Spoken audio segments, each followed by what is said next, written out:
Carrie from Wrap Your Head Around Silks. This is the Expecting Aerials podcast, now with the Digit Network. How's it going, guys? Hope you're having an amazing day. Before we get started, lots going on with Wrap Your Head Around Silks. Always, we hit the mat every Monday and Thursday evenings for Roll It Out. Foam rollers and balls to work on our aerial muscles. It has transformed my practice.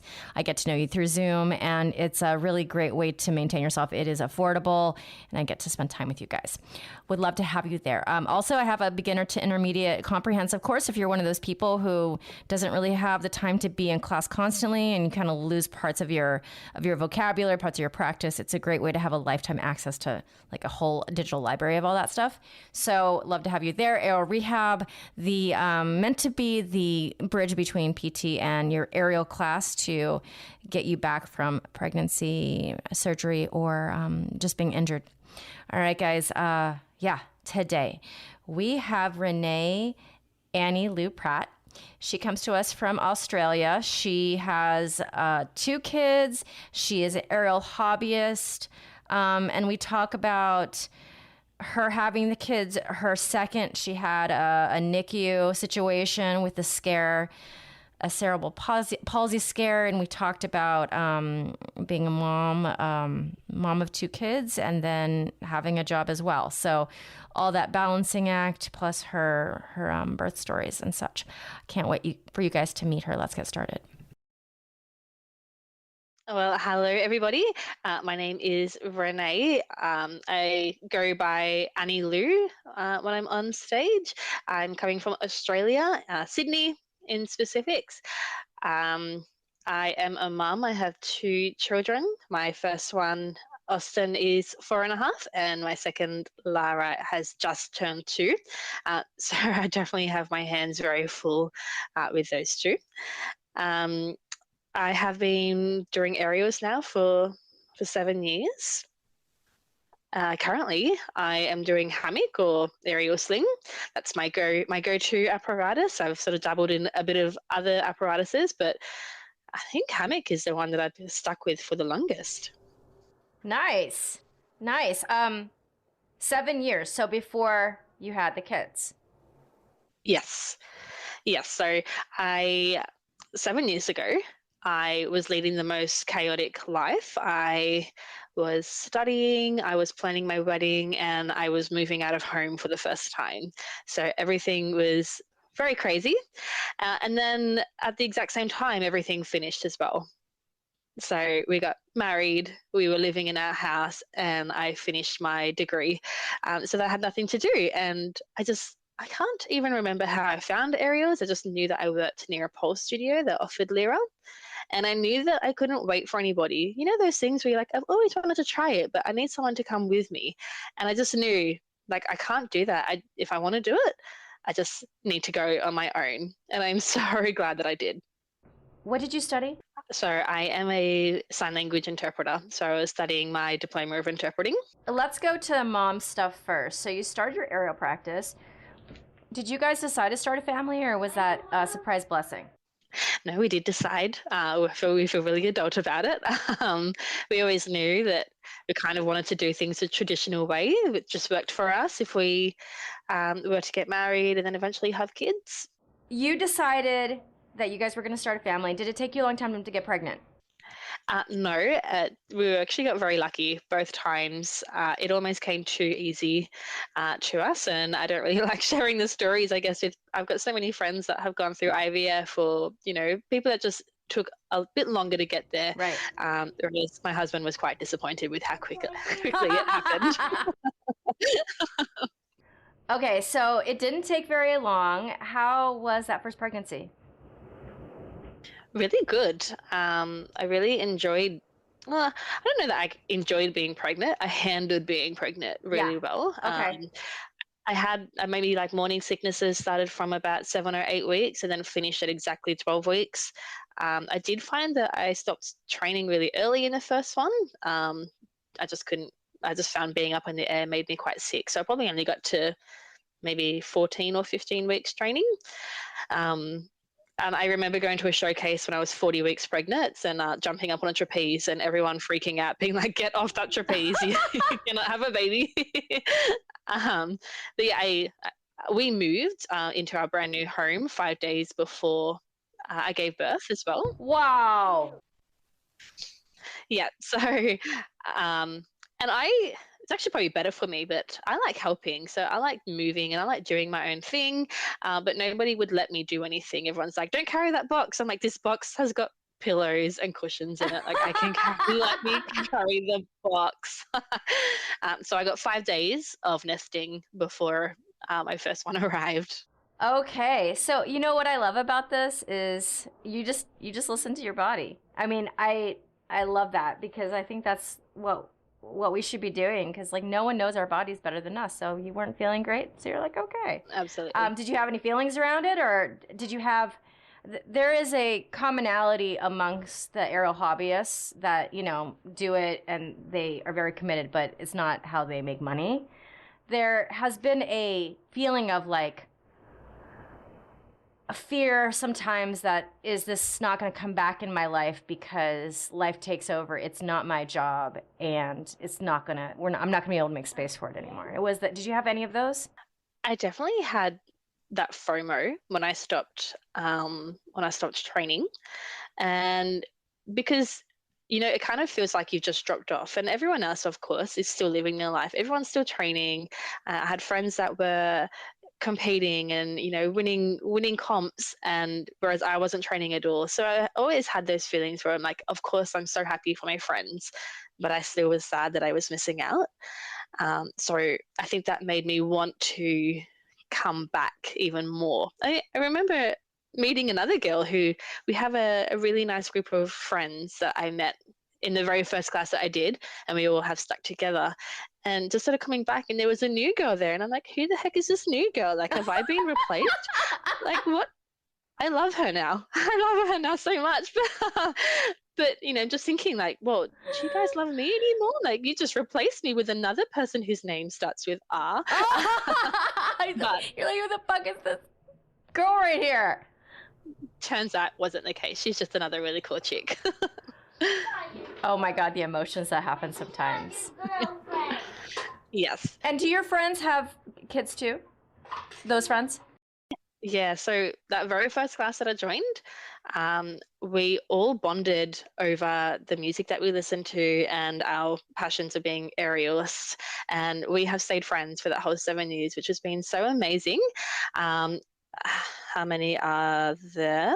I think there's 6 of us in the group, and 4 of us have had kids. And every group needs those cool aunties that don't have kids, Yeah, like, yeah, they're good babysitters. Yeah. So all of our kids are really close in age. Like I've got the oldest one, but then they're all sort of like 6 months apart or so. I have the same thing. My group is 7 of us and only 1 doesn't have a kid. So it's like we all kind of, she does a really good job, by the way, of being, kind of not having that and like still sticking and being super supportive. She does a good job. I'm sure it is not easy to be that person, but I love this. I feel like people all over the place always say it's hard to make friends as an adult. And I don't have that experience because of my aerial community. Yeah. Yeah. Yeah. I feel that. It also helps being an extrovert. I'm like willing to chat to anybody. And sometimes I'm like, I have too many friends. Like I need to stop talking to people, stop being so nice. But yeah, I'm really appreciative. Like I said before, if I had waited for someone, if I had waited for a friend to come with me to go to my first aerial class, I wouldn't have made the friends that I had now. You would have stayed with them and you wouldn't have been so open to talking to people. So I'm so glad that I made that jump, and that's gotten me to where I am now with the friends that I have now. Yeah, it just takes a little bit of bravery at the beginning. Even just going to a party by yourself. Yeah, it was meant to be. Yeah, I love it. Okay, so how old were you when you first got pregnant? 27. Renee, okay, your first pregnancy, did you have a vaginal birth? Did you choose to have natural? Did you have a C-section? What were your choices? I had a natural. Okay. With unmedicated? Unmedicated. I had a bit of gas, but I'm not too sure how much that was doing for me. I labored mostly at home. I did the really stupid thing where my husband gets up really early for work. So he wakes up at 4 a.m. And I was like, babe, I think I've been in labor all night. And he's like, what? Like, should I go to work? Should I not? I'm like, no, it's fine. Just go to work. So I sent him to work for some reason. And then I got to probably 11:30 a.m. where I called him. I was like, actually, I think I'm pretty done laboring on my own. I need you to come home and be with me. But it wasn't until maybe 7 p.m. that night where I was like, you know what? I think I'm going to have a shower. I need that water. But as I was getting into the shower, my mucus plug broke. And I don't think I knew what a mucus plug was. So I wish they had told us because that's disgusting. Were you scared or was it just like, what is this slimy crap? What is this? And there was so much of it as well. My mum was here and my husband is really bad with medical things. He doesn't like the sight of blood. He just doesn't handle it very well. So I remember him coming into the bathroom and seeing what was going on. And I just said, get mum. So he ran off to get my mum and she helped me. Meanwhile, he was on the phone to the hospital and they said, yep, ready to come in. So we got cleaned up and drove off to the hospital. I think we got there about 8. And then by 10 p.m., I had a baby in my arms. To to bring it back to, I guess, like that FOMO feeling and things like that. The night that I gave birth to my first son, all of my aerial besties were in another state in Victoria for one of the girls was in an aerial competition. So they were all together at the aerial competition and I was in hospital giving birth, having a baby. And what were your feelings? I mean, obviously didn't really care at the time because I had a new baby in my arms, so it was fine. But funny thing is, the name of my child, so we named him Austin, and the competition that the girls were at, the theme that she had chosen was Austin Powers. Oh my God, I love it. So a few months prior, we were doing a movie night and I believe we were watching Austin Powers. And I said it to my husband, like, as a joke, like, let's name our son Austin Powers. And we're like, ha, ha, ha. And then I realized, like, wait, regardless of, like, the joke, like, not Austin Powers. I actually really love the name Austin. And then that was it. So they actually cannot remember if they placed at that competition. But, yeah, I was like, you guys would never guess the name you've given him. So you named your kid after a pole show, basically. Look at me. Yeah, a Lyra show. So you had this beautiful baby in your arms. How was postpartum after that one?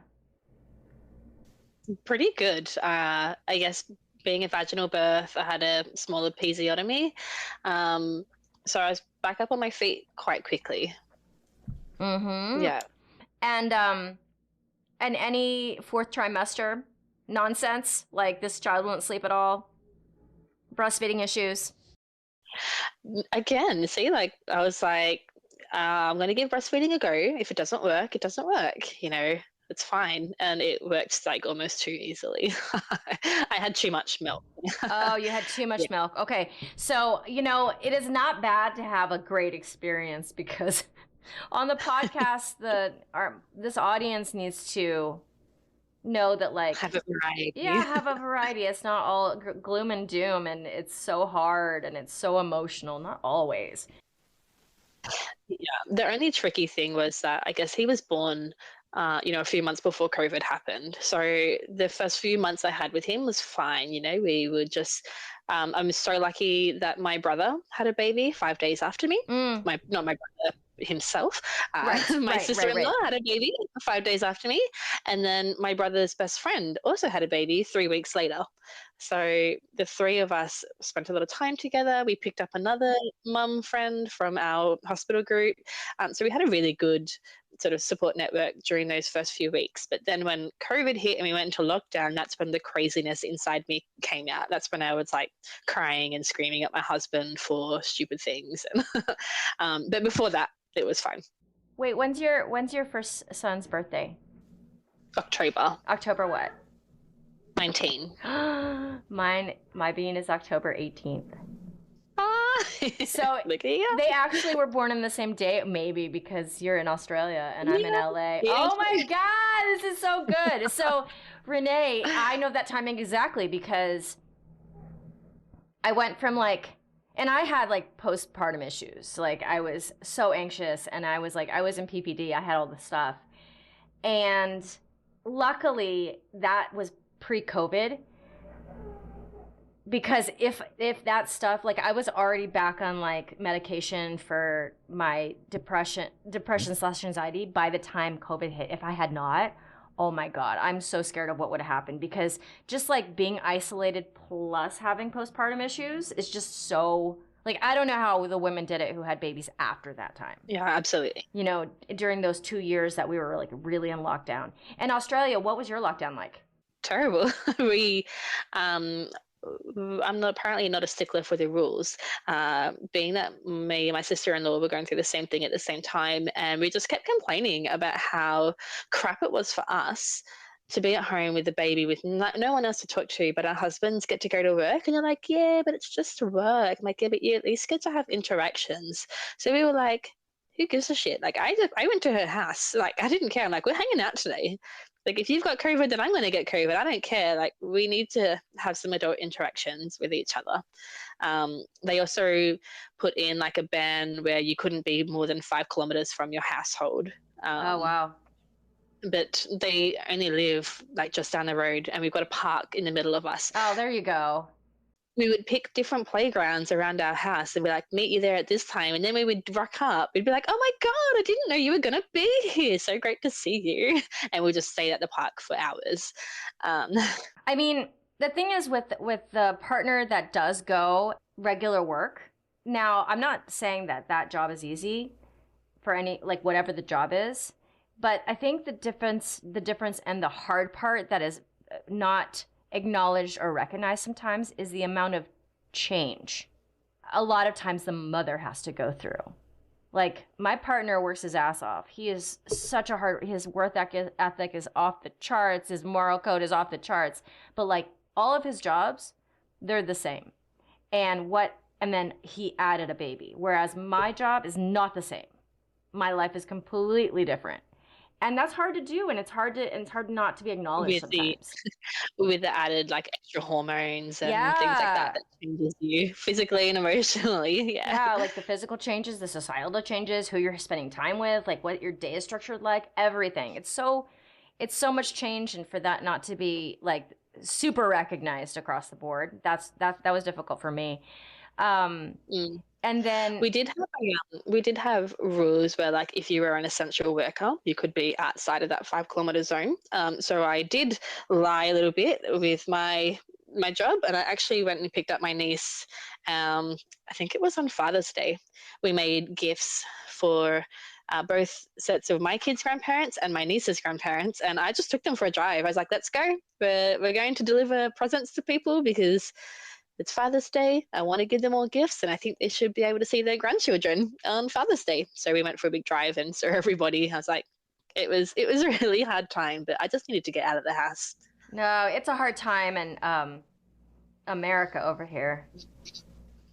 You are Australian. You are not have you lived anywhere else besides Australia? Just Australia. Yeah, I've only lived here, and man, we're going through some stuff right now in this country. Oh my goodness. We're like a bad teenager that needs to get slapped. So, Renee, any diastasis recti, any pelvic floor issues after that first one? So I didn't even know what a women's health physio was until Sam. So I think you interviewed Sam a few months back, the middle aerialist. Oh yeah.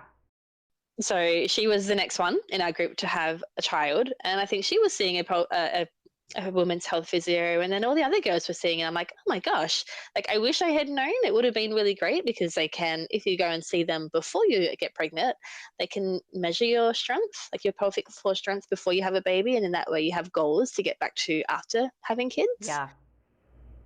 But I didn't get that. But I still went and saw one. I thought, you know what, I know that my mum has bladder issues from having 3 kids, and I just didn't want to be the same. So I started seeing one just to make sure that I was going in the right direction and that I was not going to be having future issues.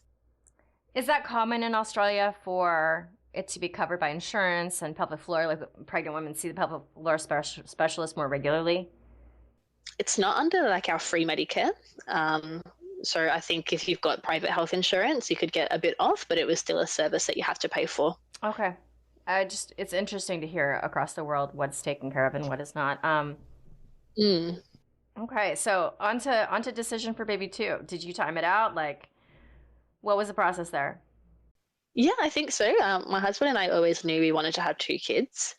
Um, and we also sort of discussed that you probably would never feel ready. You know, having one kid is chaos enough. And to think of adding a second one, like you're never going to be like, absolutely, like right now is the time I need a second child. Right. But we just figured that we sort of liked the idea of a two-year age gap. So it's when we thought, you know what, let's try, let's go. And again, it happened quite quickly. Okay, so was it kind of the same experience the second time around? All around? Yeah, the worst part of it was that, you know, when you are pregnant with your first, you're like, I'm a little bit tired. I'm just gonna have a little sleep now. I'm just gonna rest. You don't get that. There's no resting. No resting at all. So that makes it really tricky. I do feel more exhausted. I was sick for longer. I think I was sick until about 18 weeks. But then I had a girl, so I guess that explains it. But overall, the pregnancy was fairly good. Could have been worse, could have been better. Yeah. Okay. And then did you train at all for this one? Yes, and I was so proud of myself. I got to 30 weeks pregnant while training. And for some reason, when I fell pregnant, I must have finished my term of hammock, and I thought now is the time to try something different. So I went to trapeze, and I did a term or two doing trapeze, and I got until 30 weeks pregnant, which was so exciting for me. I was really proud of myself. Any complications or anything with the baby? With the birth? Yes. Oh, Sorry, okay. not everything comes so easy, apparently. Um, yes, so Lara was born as an emergency C-section because she wasn't moving. And, you know, it took me a while to realize that I hadn't felt her move. She was born one day before her due date. So we knew things were coming up anyway, but I was just so focused on making sure that Austin got all that attention before the birth of his sister, because I wanted to make sure that he felt loved and, you know, spend our last moments as just the two of us together. So it wasn't until I think we had spent a big day bike riding or something. And then that night in the shower, I just thought, actually haven't felt her move. I thought I'll just keep my eye on it. And normally babies are quite active during the night when you're trying to sleep. So I wasn't sleeping very well. And I thought, no, I haven't felt her. So next morning I dropped Austin off at childcare, came back and broke my husband up from night shift and said, we need to go to hospital now. And they agreed. They said there wasn't enough movement. They said that she had suffered some trauma which had blocked her oxygen supply. So yeah, so it was an emergency cesarean. We were straight in. I didn't even get to see her. They, you know, if you have a C-section, they pull the curtain down so you can see the baby coming up. I was looking at my husband. They pulled the curtain down, and as I was turning my head to look, they put the curtain back up. And my husband looked very ill, and I assumed, because he's not good with medical things, I assumed that he had sore my insides or something, and that was enough for him. So the nurses were getting him juice and making sure he was okay. But I later found out that our baby just didn't look alive, and that would have been really awful for him. So I actually didn't really get to see her. They just took her out of me, did a couple of checks, and took her straight out to the NICU. So was the cord wrapped around her neck or something?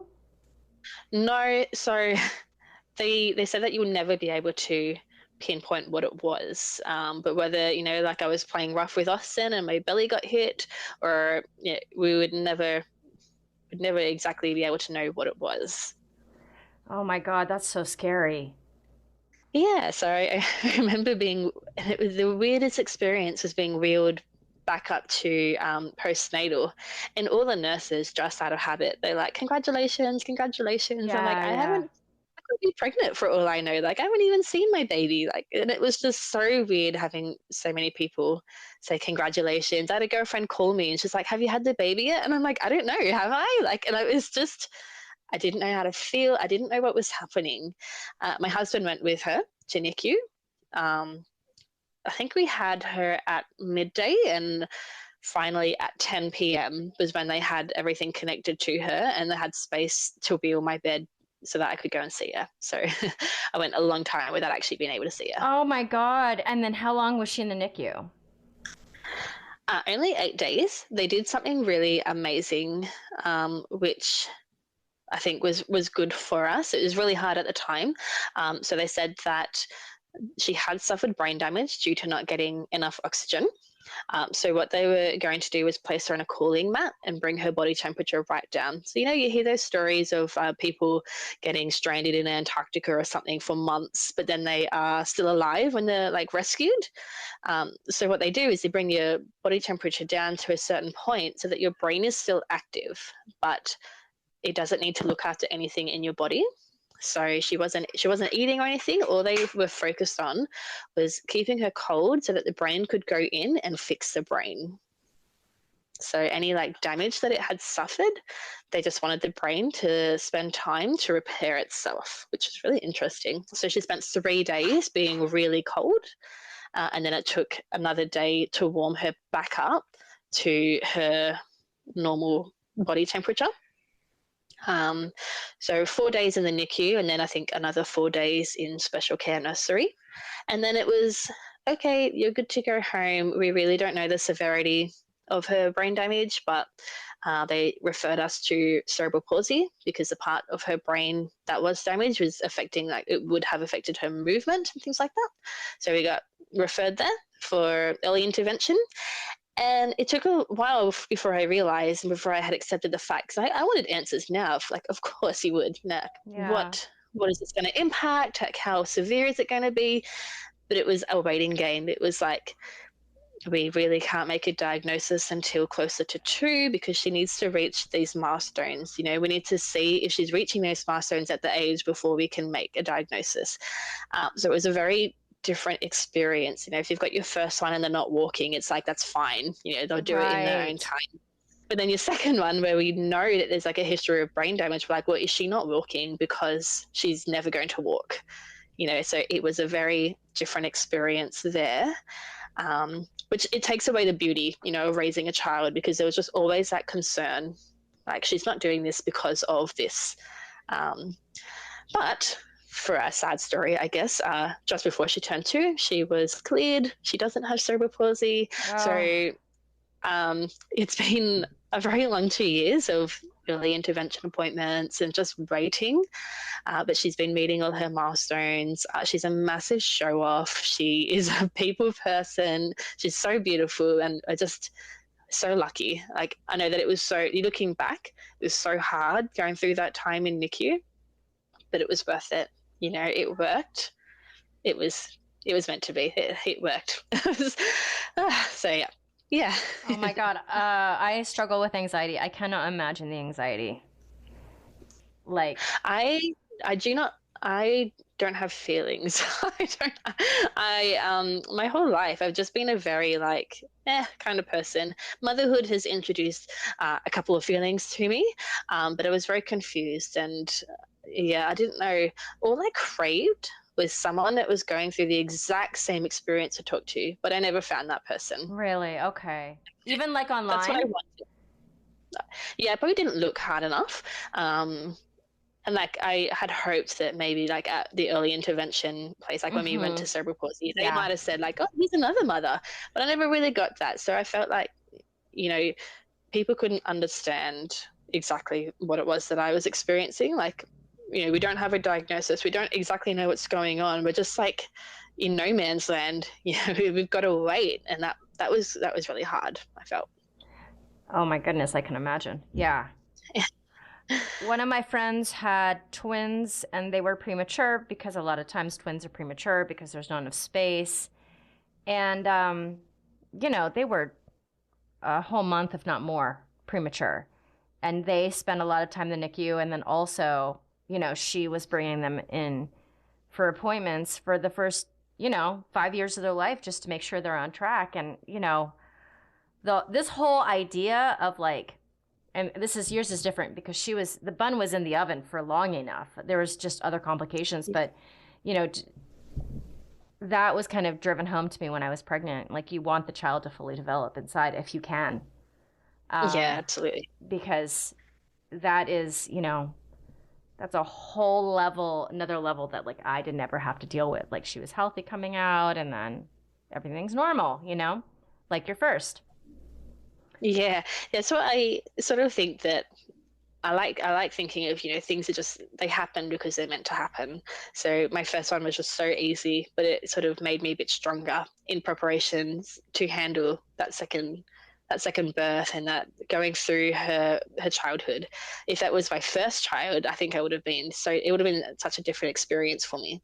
But being my second one, I still had to be strong for my first child. I still had to look after things. I think it would have been a very different experience had it been my first child that went through this. Yeah. I mean, even just having my daughter being her age right now, and our kids are the same age, it is hard to stay in your head because, like, she just wanted double snacks. So, like, I don't have time to, like, be in my own brain too much. Like, I have to do the double snacks and I have to make an appointment and I have to work. And are you working part-time, full-time? So I work freelance. Okay. So being a interpreter, I just go when I'm booked, when I'm needed. So I've got my kids go to daycare 2 days a week. So they're my dedicated work days. But my husband is a shift worker. So we know when he's going to have time off and I can slot shifts in if something comes up that fits in and he'll be off. So I can sort of book things in. Yeah. And I've got a very good support network. I've got, my parents, I've got my in-laws, I have my brother and my sister-in-law. So we have a lot of options for babysitters around should I need it. Oh my God, Renee, I am 100% jealous of you. I'm so jealous. I appreciate it. I have my support network. We had two of my partner's sisters here, and then they've moved since. And then my family is not here. I do depend a lot on my clientele, like my students who are women who are maybe 10, 15 years younger than me. They do the babysitting. And I do a lot of trading for massage because I'm a body worker, which is a really good asset to have if you want to trade with people because everybody wants a massage. Absolutely. Yeah, I'm starting to understand why people move back home when they have kids because it is really hard to do it when you don't have that family support or even a supportive society. Like, America's not great with this. I remember, like, after the birth of Austin, I said to my husband, if we were religious, because we're not religious, if we were religious, our church family would be bringing us food right now. Yeah. But we're not religious. So nobody brought us food. Right. Exactly. So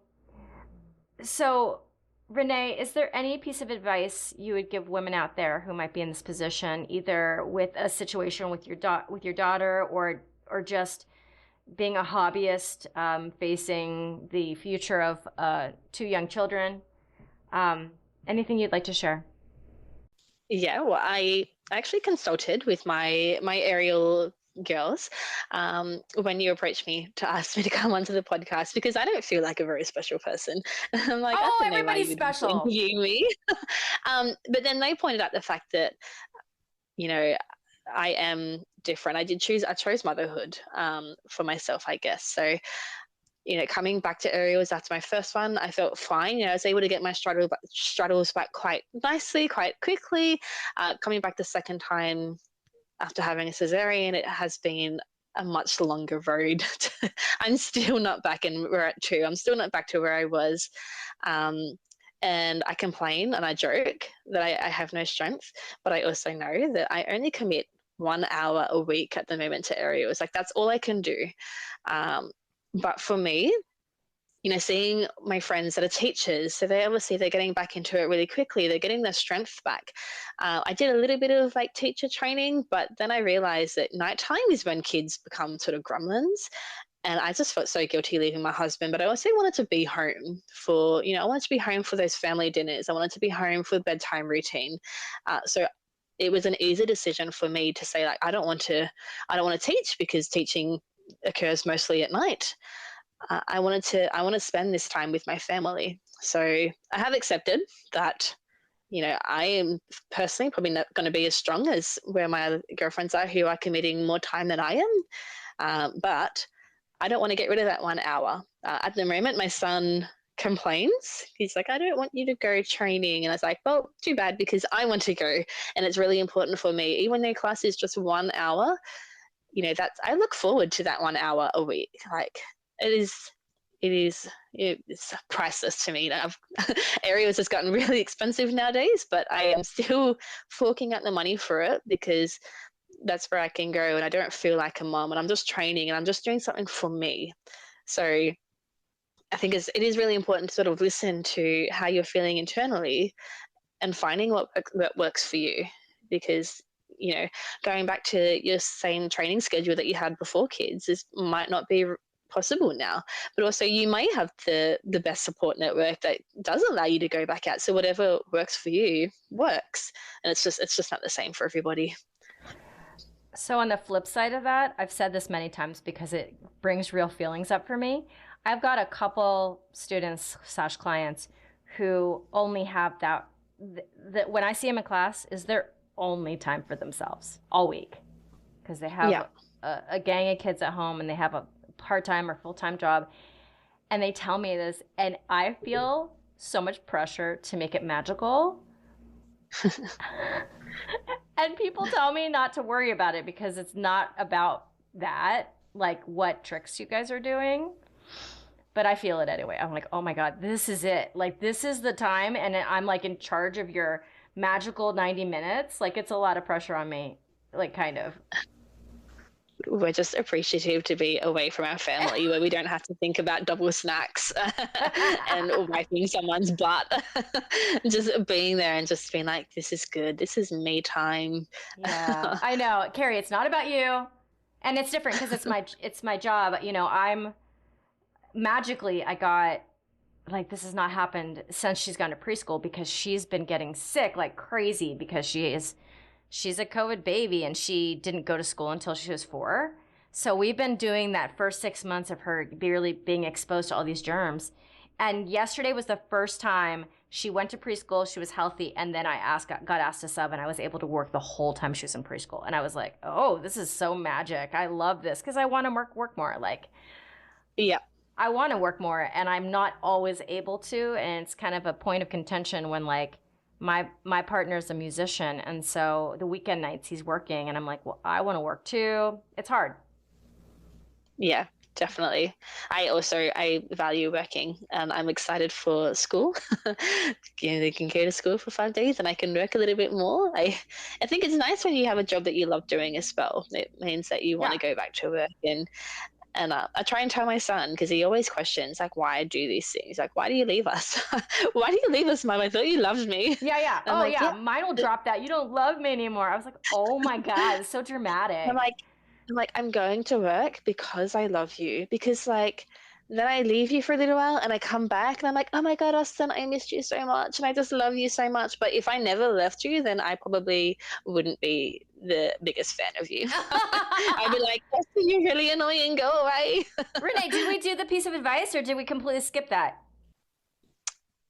Yeah, it kind of just went into a big spiel, didn't it? Okay, well, I guess if I had one piece of advice, it would just be to listen to what you're feeling internally, regardless of what everyone else is doing, because everyone is on their own journeys. Whatever works for you works. And I think it's okay to have those like slight feelings of grief, that you're not on the same level as other people. But, this is your road, this is your journey, and it's working for you. So I wanted to reiterate to my listeners out there, because I want you guys on this podcast. I know people have said, like I had Sarah Holmes of Paper Doll Militia on. And then people like Renee, I've had many people like you say, why am I special? I need you guys to think about the perspective of the listener. And a lot of those people are exactly like you. And so what they want and what they need is to hear from people like you, as well as people like Sarah and Rachel Bowman, all these things. So my listeners out there, I want you, because of that, like everybody, like people need stories of women who are the hobbyist and it's not their full-time job. And then we need the story of the person where it's like the way they make money. We need the whole rainbow, and I'm here for it. Yeah, I guess it's good to have variety. It is good to have variety. Renee, thank you for carving out the time. I know it's hard. You are one busy woman, but thank you. It's actually been very fun. Thank you for inviting me. All right. Renee, thank you so much for carving out the time. It is so hard to do with 2 little ones and all the things. We appreciate you. My listeners, if you would honor me with a 5-star rating and a review, I would appreciate it forever. It is the hardest thing about being a podcaster is to get your podcast out to the people who want to listen. So the best way to do that is to have a good star rating and just ride that algorithm. So I really appreciate if you guys would just open the Apple app and leave me a review. It makes such a difference. I appreciate you. I also have Greener Grass with Digitent Podcasts with my friend Kelly McVeigh. If you want to hear my voice twice a week, it's there for you. It's light, it's heartfelt, and we bring on some really amazing guests. All right, my friends, over and out. This is Carrie from Wrap Your Head Around Silks. This is The Expecting Aerialist.